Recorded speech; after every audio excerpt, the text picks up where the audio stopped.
Yung mga kabusing, hindi na nga po haka-haka.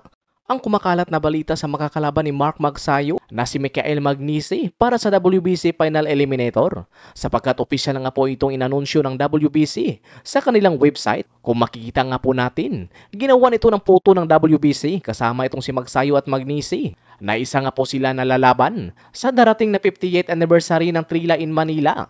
Gaganapin nga po ito ngayong October 29, 2025 kung saan paglalabanan nga po ni Magsayo at Magnisi ang WBC Final Eliminator, kung saan ang mananalo ay magiging mandatory challenger sa naturang belt. Nahawak naman ngayon ni Osaki Foster na mayroon naman itong paparating na laban ngayong October kontra Stephen Fulton. Sa ngayon ay kasalukuyang rank 1 itong si Magsayo sa WBC at rank 2 naman itong Italianong si Magnisi na masasabi natin na isang delikadong kalaban. Kaya dapat nasa saktong kondisyon itong si Magsayo sa araw ng kanilang laban.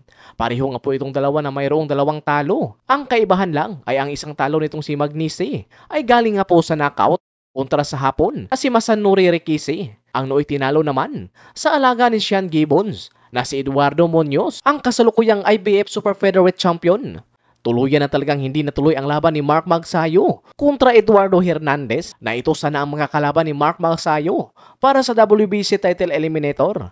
Bagamat hindi pa opisyal na sinabi ng Viva Promotion at Mark Magsayo sa kanilang social media account, pero nagbabase lang tayo sa article ng WBC.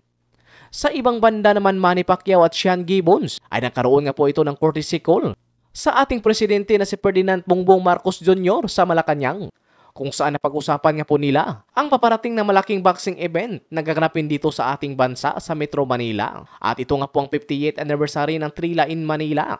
Sa event na ito ay asahan natin na maraming mga dayuhan ang papasok sa ating bansa at isa na nga po dito si Bob Arum sapagkat sinabi na niya ito sa kanyang interview na dadalo ito sa 58th anniversary ng Trila in Manila.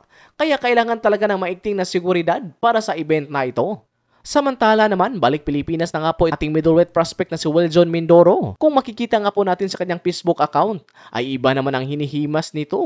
Kung sa Amerika ay gloves, iba naman dito sa ating bansa kasi manok ang hinahawakan nito. Sabi nga po nito sa kanyang caption na mayroon na daw siyang pang-breeding. Nag-alaga pala ng pangsabong na manok itong ating idol.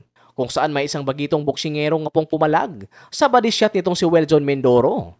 Noong napadayo ulit ito sa kanyang gym na pinag-iinsayuhan noon ang keyboards. Kung makikita nga po natin, siguro nasa 20% lang ang lakas ni Mindoro sa pagsuntok nito sa katawan sa bagitong Pinoy. Pero labas na ang espiritu sa utot ni Totoy. Samantala naman Murjon Akhmadalib, talagang ginahasa nito ang kanyang pamatay na suntok kontra undisputed champion na Uya Inoue. Kung makikita nga po natin sa kanyang training, ay talagang pumuputok itong punching bag sa kanyang ginagawang body shot. Isa na kaya ito sa kanyang preparasyon para patamaan ang body shot itong si Naoya Inoue? Sa lahat nga po ng laban ni Naoya Inoue, hindi pa ito natamaan ng solid punch sa kanyang katawan. Pero sa panga, ay nakita na nga po natin, nababagsak ito pag tinatamaan sa panga.